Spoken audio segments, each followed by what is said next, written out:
नमस्कार। मेरा नाम है ओम प्रकाश यादव और आप देख रहे हैं वॉइस ऑफ रिपब्लिक। लोकसभा के चुनाव के लोकसभा कॉन्स्टिट्यूएंसी वाइज विवेचना की इस कड़ी में आपका स्वागत है। और आज हम लोग विवेचना करेंगे नवादा पार्लियामेंट्री कॉन्स्टिट्यूएंसी की। यह एक सामान्य सीट है और इस पर पहले फेज का चुनाव 19 अप्रैल को होना है। नवादा के बारे में कुछ बेसिक जानकारी। लिटरेसी रेट बिहार के अन्य जिलों की तरह इसका भी लगभग 50% है। इसमें कुल 6 विधानसभा की सीट है, जिसमें 5 स्वयं नवादा जिला में है। रजौली रिजर्व कॉन्स्टिट्यूएंसी, हिसुआ, नवादा, गोविंदपुर और वारसलीगंज। बरबीघा विधानसभा का सीट शेखपुरा ज़िले में पड़ता है। इस ज़िले में मुस्लिम की आबादी लगभग 11% है। वर्तमान में जो सीट है बरबीघा से सुदर्शन कुमार जदयू के हैं, रजौली से प्रकाश वीर आरजेडी के हैं, हिसुआ से नीतू कुमारी इंडियन नेशनल कांग्रेस के, इनके ससुर बहुत ही विख्यात, वहाँ पर बहुत टर्म एमएलए रहे, वहाँ से आदित्य सिंह उनका नाम था। नवादा से विभा देवी, ये जेल में बंद आरजेडी के नेता राजबल्लभ यादव जी की पत्नी हैं। गोविंदपुर से कामरान, ये आरजेडी की सीट है। और वारसलीगंज से अरुणा देवी, अखिलेश सिंह की पत्नी, जिसके संबंध में आप सब लोग जानते हैं कि अशोक महतो और इनके बीच में बहुत दुश्मनी चली, वो यहाँ से बीजेपी की है। जातिवार आप यूँ समझें कि 3 बरबीघा, वारसलीगंज और हिसुआ से ये अपर कास्ट के अगड़ी जाति के एमएलए हैं। प्रकाश वीर शेड्यूल कास्ट हैं, विभा देवी यादव हैं और मोहम्मद कामरान ये मुस्लिम समुदाय से आते हैं। कास्ट कन्फिग्रेशन में आपको जैसा मैंने बताया कि मुस्लिम की अच्छी खासी आबादी है और यह ज़िला कुछ वर्ष पहले तक कम्युनली बड़ा सेंसिटिव हुआ करता था। यहाँ पर अक्सर सांप्रदायिक दंगे हो जाया करते थे, इसलिए एडमिनिस्ट्रेशन के पॉइंट ऑफ व्यू से बड़ा इम्पोर्टेंट ज़िला रहा। यादव की कॉन्स्टिट्यूएंसी, इस कॉन्स्टिट्यूएंसी में लगभग 10.5% के आसपास वोट है। इसके अलावा यहाँ पर मुसहर मांझी की भी संख्या 7.3% है और कुर्मी की संख्या लगभग 4% है। इसके अलावा पासी और कुल मिला जुला के अगर schedule caste on the whole आप जनसंख्या यहाँ देखें तो शेड्यूल कास्ट लगभग 25% है। शेड्यूल ट्राइब भी थोड़ा सा है, 0.1%। तो ये मोटे तौर पर पूरे कॉन्स्टिट्यूएंसी का कास्ट वाइज डिविडेंड है। 2009 में, इनफैक्ट 2009 से अभी तक लगातार यहाँ पर एनडीए का कब्जा रहा है। 2009 में भी श्री भोला सिंह जी बीजेपी के बहुत बड़े नेता थे, वो यहाँ से एमएलए रहे और वो मूलतः बेगूसराय के रहने वाले थे। वो अपर कास्ट से, भूमियार समाज से आते थे। उसके बाद गिरिराज सिंह रहे, जो अभी केंद्र में मंत्री भी हैं और अभी बेगूसराय से सांसद हैं। वो भी यहाँ 2014 में जीते थे। और 2019 में एलजेपी के कैंडिडेट चंदन सिंह, जो सूरजभान सिंह के भाई हैं, वो यहाँ से थे। तो इस तरह से 2009 से 19 तक, यानी अभी तक इस पर एनडीए का कब्जा रहा है। एक और ख़ास बात इसमें हुई कि ये तीनों जो एमपी हुए, ये तीनों एमपी बाहर के रहे, मतलब कोई भी नवादा का नहीं था। इसलिए ये बड़ा इम्पोर्टेंट इस बार। और इस बार भी जो बीजेपी कैंडिडेट उतारी है वो विवेक ठाकुर हैं। उनके भी पिताजी राज्य के बहुत प्रख्यात चिकित्सक हैं, सीपी ठाकुर जी के पुत्र हैं वो, तो वो भी बाहरी ही हैं, मतलब नवादा के वो नहीं हैं। मोटे तौर पर इस यहाँ पर आप यूँ समझें कि अगर मैं 96 से बात करूं तो कामेश्वर पासवान पहले रिजर्व कॉन्स्टिट्यूएंसी हुआ करता था, वो वहाँ थे। फिर मालती देवी थे, संजय पासवान जी भी वहाँ से रहे, बीरचंद्र पासवान रहे। और जैसा मैंने बताया 2009 से अभी तक इस पर एनडीए का कब्जा है और ये अपर कास्ट की यहाँ पर दबदबा रहा। अभी जो मुख्य चुनाव में मुकाबला होना है वो श्रवण कुशवाहा जो लोकल हैं वहाँ के आरजेडी के कैंडिडेट, इनके और विवेक ठाकुर बीजेपी के बीच में ये मुकाबला है। हालांकि एक दिलचस्प बात और हो गई कि राजबल्लभ यादव के भाई विनोद यादव वो वहाँ से चुनाव लड़ना चाहते थे और आरजेडी से टिकट चाह रहे थे, समाव उनको टिकट नहीं मिला और उन्होंने आरजेडी सुप्रीमो लालू जी से बगावत करके वहाँ पर निर्दलीय चुनाव लड़ने का फैसला लिया है, तो वो भी चुनाव मैदान में है। एक और गुंजन सिंह करके एक व्यक्ति हैं, उन्होंने भी अपना ताल ठोक दिया, वो भी बहुत माने ज़ोर शोर से प्रचार में लगे हुए हैं। लेकिन मोटे तौर पर जो वहाँ पर हम लोगों ने सर्वेक्षण किया है तो चुनाव में जो मुकाबला है वो आरजेडी और विवेक ठाकुर के बीच में ही होना लग रहा है। थोड़ी सी और बात यहाँ पर इस कॉन्स्टिट्यूएंसी के विषय में हम लोग अगर करें तो कॉन्स्टिट्यूएंसी के नवादा कॉन्स्टिट्यूएंसी में जो इश्यूज़ हैं उसको थोड़ा सा हम लोग देख लेते हैं। यह जिला और यह कॉन्स्टिट्यूएंसी झारखंड के बॉर्डर पर पड़ता है। एक समय में नवादा में माओवादियों का, नक्सलियों का एक बहुत बड़ा गिरोह ऑपरेट करता था और ये पूरा ज़िला नक्सलवाद प्रभावित था, खासकर जो इलाके झारखंड से लगे हुए थे। रजौली के कुछ इलाके इतने डिफ़िकल्ट थे कि वहाँ दिन में भी पुलिस बल नहीं जाता था। बाद में सीआरपीएफ वगैरह का कैंप लगा। 2 अनुमंडल है, एक रजौली और एक सदर। प्राकृतिक संसाधनों से भी भरपूर है, मुख्य रूप से बालू और पत्थर की का खनन वहाँ होता है। बाकी वहाँ पर जो प्रमुख 3-4 इशूज़ हैं, ज़िला बड़ा पिछड़ा हुआ है। शिक्षा के दृष्टिकोण से भी कोई बहुत महत्वपूर्ण इंस्टीट्यूशन यहाँ नहीं है। कुछ कॉलेजेज हैं लोकल, शिक्षा के लिए कोई हायर एजुकेशन का कोई बड़ा इंस्टीट्यूशन यहाँ नहीं है। हेल्थ का इंफ्रास्ट्रक्चर यहाँ बहुत ख़राब है, सदर अस्पताल के अलावा और यहाँ कुछ नहीं है, वो भी बहुत ही ख़राब स्थिति में है। हालांकि मिशन 60 में जब तेजस्वी जी स्वास्थ्य मंत्री थे तो कुछ सुधार लोगों ने बताया कि हुआ था, बट बाय एंड लार्ज अभी वही स्थिति है। पानी की वहाँ समस्या रहती है, पठारी इलाका है, पत्थर है नीचे में।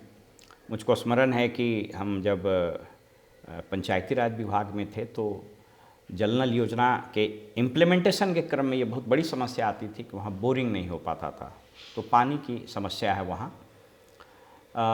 रजौली का पूरा इलाका गोविंदपुर वगैरह वन से आच्छादित है। ककोलत जलप्रपात एक टूरिज़्म के पॉइंट ऑफ व्यू से बड़ा अच्छा स्पॉट है, उसको डेवलप भी किया गया है। कोई उद्योग नहीं है, कोई इंडस्ट्रीज़ नहीं है, कोई इकोनॉमिक एक्टिविटीज़ बहुत नहीं है। वे बैक बहुत पहले वारसलीगंज में एक चीनी मिल हुआ करता था, अगर मुझको स्मरण है तो ये करीब 30 वर्षों से भी ज़्यादा हो गया होगा, ये बंद है। कई बार नेताओं ने आश्वासन दिए कि इसको चालू करेंगे। मोदी जी तो बार बार आते थे, मोतिहारी के बारे में तो कहा ही गया था, उन्होंने कहा था कि वहाँ चीनी मिल चालू करवा के उसी चीनी से चाय पिएंगे। न तो चीनी मिल चालू हुआ, न वहाँ उन्होंने चाय पी। तो ये मोटे तौर पर ये स्थिति है। एक समय नवादा ज़िला कास्ट वार के लिए जाना जाता था, खास करके वारसलीगंज और नालंदा ज़िला के बॉर्डर पर जो कुछ अपसड़ एक गांव है, बरबीघा, नालंदा का कुछ पोर्शन और वारसलीगंज जो नवादा में पड़ता है, तो एक बहुत बड़ा कास्ट वार वहाँ हुआ। उस पर एक वेब सीरीज़ भी बनी खाकी, जो कंट्रोवर्सी में चली गई। और उस कास्ट वार के 2 लीडर जो प्रमुख थे, तो अखिलेश सिंह जी की पत्नी तो एमएलए हैं वहाँ से, और दूसरा अशोक महतो, जिनको सजा हो गया था, तो उन्होंने आरजेडी सुप्रीमो के कहने से तुरंत आनन फानन में शादी की और उनकी पत्नी वो अभी मुंगेर लोकसभा से ललन सिंह के खिलाफ चुनाव लड़ रही है। तो ये मोटे तौर पर वहाँ स्थिति है। अब रहा इस चुनाव में इशूज़ का, तो यूँ समझिए कि यहाँ भी चुनाव का एक प्रमुख मुद्दा जो है वो लोकल और बाहरी का है। मतलब जब हम लोगों ने एक सर्वेक्षण किया, बहुत सारे लोगों से अक्रॉस दी सोसाइटी बात किया, तो लोगों का एक कंसर्न था कि यहाँ लगातार 3 बार से बाहर के लोग आते हैं, जीत के चले जाते हैं। जैसा मैंने कहा, भोला सिंह जी आए, जीते, फिर वो चले गए, दोबारा खड़ा नहीं हुए। गिरिराज सिंह आए, फिर उनका बदल दिया गया। उसके बाद चंदन सिंह आए। तो एक बहुत इम्पॉर्टेंट मसला वहाँ है कि इस बार कुछ लोगों का यह कहना है कि नहीं, यहाँ पर लोकल उम्मीदवार की आवश्यकता है। जो आरजेडी के कैंडिडेट हैं वो लोकल हैं। उनके विषय में जो जानकारी उपलब्ध है पब्लिक डोमेन में, वे बैक बड़े हम्बल बैकग्राउंड से आते थे। बाद में उन्होंने बालू और पत्थर का व्यवसाय और बाकी व्यवसाय शुरू किया। तो मोटे तौर पर आर्थिक स्थिति उनकी भी अच्छी ही है। दोनों कैंडिडेट आर्थिक स्थिति से अच्छे हैं। विनोद यादव के आने के बाद वहाँ का चुनाव बड़ा दिलचस्प हो गया है। जैसा कि हमने कास्ट कन्फिग्रेशन की बात की, तो दूसरा जो नैरेटिव्स बिहार के अन्य कॉन्स्टिट्यूएंसी में है, यहाँ भी है कास्ट का। अब यूँ समझिए कि बीजेपी या एनडीए के कैंडिडेट के फेवर में क्या बात जा रही है। तो इनके फेवर में जो एक बात जा रही है वो ये कि प्रधानमंत्री जी का और भी हुआ, और कास्ट के कंसोलिडेशन की बात हुई। अच्छी खासी आबादी भी है यहाँ पर अपर कास्ट की, और एनडीए का जो अपना वोट बैंक है उसकी है। विवेक ठाकुर जी का इमेज अच्छा है, पढ़े लिखे इंसान हैं, और मोटे तौर पर इनके वोट के कटने की संभावना थोड़ी कम है। हालांकि गुंजन सिंह करके एक व्यक्ति वहाँ खड़ा हुए हैं, क्लेम कर रहे हैं कि वो बहुत सारा वोट काटेंगे अपर कास्ट का। अब वो कहाँ तक होगा ये कहना बड़ा मुश्किल है। वहीं दूसरी ओर श्रवण कुशवाहा के खड़ा होने से जो आरजेडी के छत्रप वहाँ रहे हैं, राजबल्लभ यादव, वो अभी जेल में बंद हैं, उनकी पत्नी एमएलए है, तो उन लोगों को बहुत आक्रोश हुआ। पहले भी वो बगावत करते रहे, लेकिन इस बार उन्होंने लालू यादव के सुजरेंटी को, उनके अथॉरिटी को चैलेंज किया, और बहुत मनाने की कोशिश की गई, वे नहीं माने और खड़ा हो गए। तो एक खतरा है कि कहीं उन्होंने यादव के वोट में सेंधमारी की, और उनके अपने भी फॉलोअर्स हैं, उनका अपना भी वोट बैंक है, उसमें अगर सेंधमारी हुई तो खतरा हो सकता है। लेकिन इसका एक दूसरा एंगल बड़ा इम्पॉर्टेंट है। वहाँ कुछ लोगों से और कुछ पॉलिटिकल पर्सन से जब बात हुई, उसमें कुछ प्रबुद्ध नेता भी वहाँ के थे। उनका नाम लेना ऑफ कोर्स, जब हम लोग सर्वेक्षण करते हैं तो नाम हम लोग नहीं जाहिर करते हैं। तो वहाँ पर जो जदयू के नेतागण हैं, तब उनका किसी का मैं नाम ले नहीं रहा हूँ, बड़े नेता हैं, उन लोगों ने, कुछ एमएलसीज भी हैं जो उस इलाके से ताल्लुकात रखते हैं। तो कहीं ना कहीं उन लोगों के मन में भी यही चल रहा है कि साहब ये बाहर के कैंडिडेट आ गए हैं, और एक अजीब तरह की उदासीनता वहाँ देखी जा रही है। मतलब एनडीए गठबंधन में कोई बहुत स्ट्रॉन्ग कोऑर्डिनेशन हो, वो ऐसा लग नहीं रहा है। तो जदयू बहुत एग्रेसिवली वहाँ पर, जो ग्राउंड लेवल पर रियलिटी है और जो वहाँ के लोकल लीडरशिप है, वो बहुत स्ट्रांगली परसू इस चीज़ को नहीं कर रहा है। तो ये एक माइनस बात जा रही है। वहीं श्रवण कुशवाहा चूँकि लगातार वहाँ काम करते रहे हैं, तो उनका अपना वोट बैंक भी है, और कुशवाहा की अच्छी खासी आबादी है वहाँ।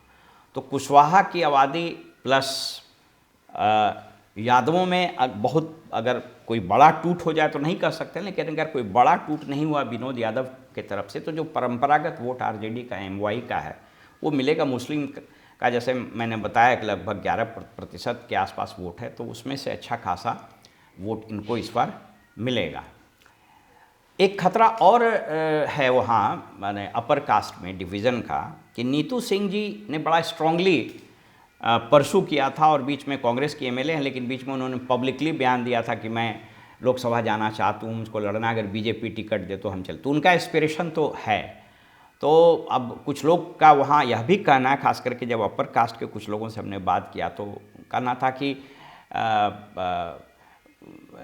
वो एक तरह से न्यूट्रल ही रहेंगे, क्योंकि हालांकि वो इंडिया गठबंधन के हैं, लेकिन वो न तो आरजेडी के लिए बहुत स्ट्रांगली कैंपेन कर रही है, न बीजेपी, तो बहुत बहुत स्ट्रांग उनका नहीं हो रहा है। तो अब इलेक्शन में जानते हैं कि वोट की संख्या होना, वोटर्स का बूथ पर जाना और बूथ पर जा कर के रियल वोट कास्ट करना, ये तीनों में बड़ा डिफरेंस होता है। अगर वोटिंग परसेंटेज वहाँ बढ़ा और यह 60 प्लस हो गया तो यह एक एज देगा आरजेडी के उम्मीदवार को, क्योंकि एंटी इनकम्बेंसी वहाँ पर इस रूप में हावी है कि बीजेपी या एनडीए हमेशा अपना कैंडिडेट्स चेंज कर देती है। इस बार आरजेडी ने कुशवाहा पर एक कार्ड खेला है और आपको मालूम है कि औरंगाबाद में भी उन्होंने कुशवाहा को ही टिकट दिया है और यहाँ पर भी कुशवाहा को ही टिकट दिया है। तो कुशवाहा समाज में एक तरह से इसको लेकर के बड़ा उत्साह है। मेरी कुछ चिकित्सकों से बात हुई जो कुशवाहा समाज से हैं, उन लोगों का कहना है कि नहीं, हम लोग बहुत स्ट्रांगली इस बार तेजस्वी के A to Z पार्टी से हम लोग ये कर रहे हैं।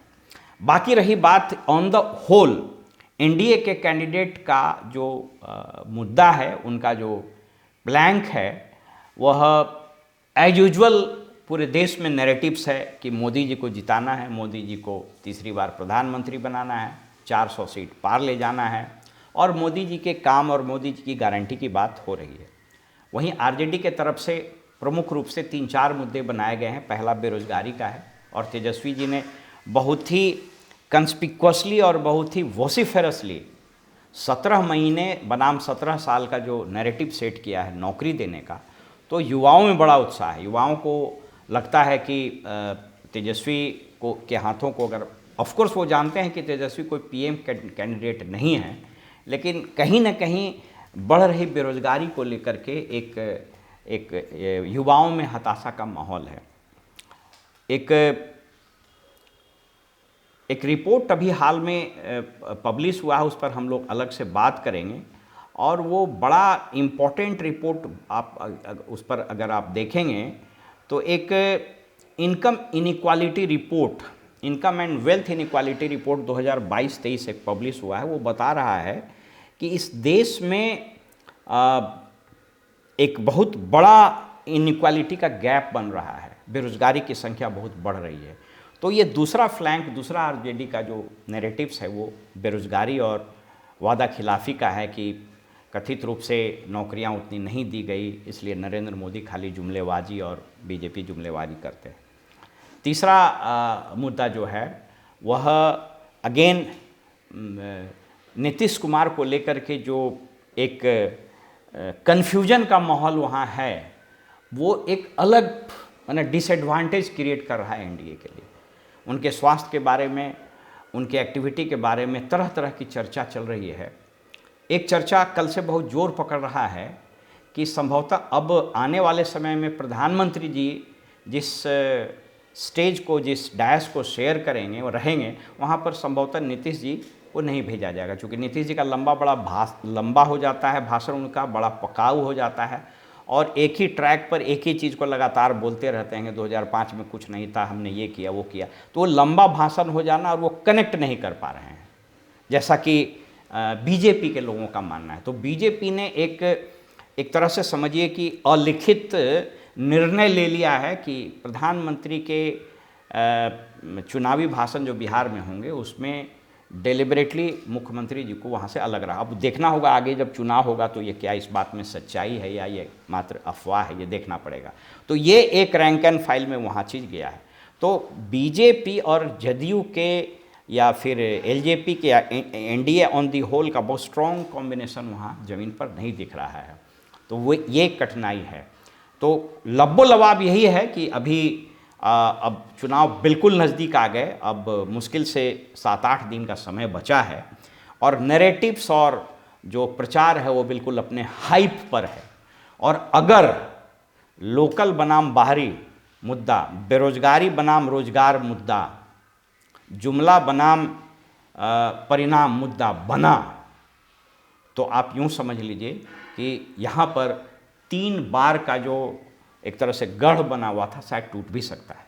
लेकिन यदि मोदी की गारंटी चली, मोदी का तीसरे टर्म में प्रधानमंत्री बनाने का जो एक नैरेटिव्स है वो चला और लोगों ने राष्ट्रीय परिप्रेक्ष्य में वोट दिया। जो अति पिछड़ा समाज है, जो महिलाएं हैं, गरीब कल्याण योजना में जो अनाज दिया जा रहा है, किसान निधि योजना है, तो ये सारी चीज़ें जो दी गई है या फिर हर गांव में बिजली पहुंचाया है, ये सारी चीज़ें अगर हावी हुई, इन इश्यूज़ पर अगर वोटिंग हुई तो फिर परिणाम इसके उलट भी आ सकता है।